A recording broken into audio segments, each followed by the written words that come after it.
لموا وجابوا معاهم الشفيع الزين اللي هو رئيس المفوضيه، وقال لنا الشغله تمشي، عجبكم ما عجبكم بالطريقه دي تمشي. وخط الاسطى هنا عندهم زول مع الباب بيكتب اسمه وبيختم بختم اللجنه الشعبيه وبيقول له خش.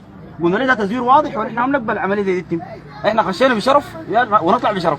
خشينا عايزين الله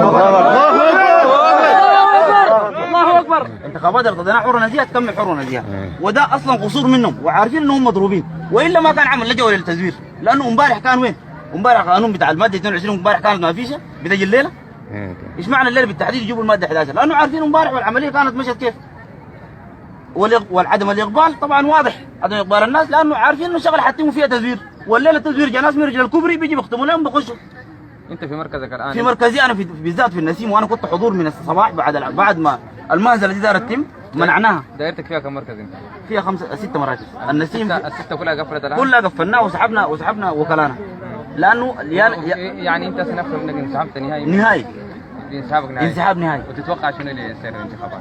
يعني ممكن ما انت كده هتدي فرصه للمطورة انهم يفوزوا؟ ما هو كده بتزوير فايز، ما الشغله تمشي دغري، لانه ما في جهه رقابيه، ما في جهه حاكمه، المفوضيه ما حاكمه. كمستغل يا باش اي انت كنت نازل كنت متوقع الانتخابات تكون احسن من انا توقعتها تكون حره نزيهه صراحه. ليه توقعت؟ لانه توقعت انه المفوضيه جهه حياديه، توقعاتي كانت كده، وارتضيت انه انا اكون جزء من التغيير.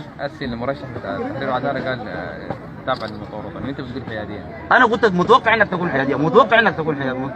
حياديه، لكن الواقع انها هي فرع بتاع مطور وطني، هي فرع بتاع مطور وطني.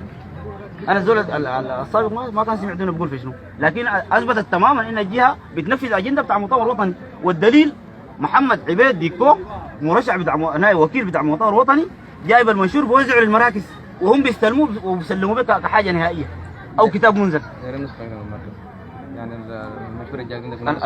المنشور عند رؤساء المراكز هسه حاليا. وامبارح الساعه 1 رئيس مركز كجبه الساعه 1 كجبه تابع دائره 11 الساعه 1 بالليل، وامام الوكلاء كلهم ووكلاء المرشحين كلهم خش المركز بيفرقل في الصناديق. سالوه الشرطه جات اتدخلت، قال من حقه انه يخش وقت ما داير ويعمل الحاجه الداير يعملها وامس مسكوه برضه بيصوت للمطار الوطني. زول معين ما بيعرف التخته مسك عشان يصوت، بيصوت في الشجر. ده اسمه ابراهيم عبد الكريم علي رئيس مركز كجبه. ديل الناس اللي احنا مستنيين منهم يخطوا العداله.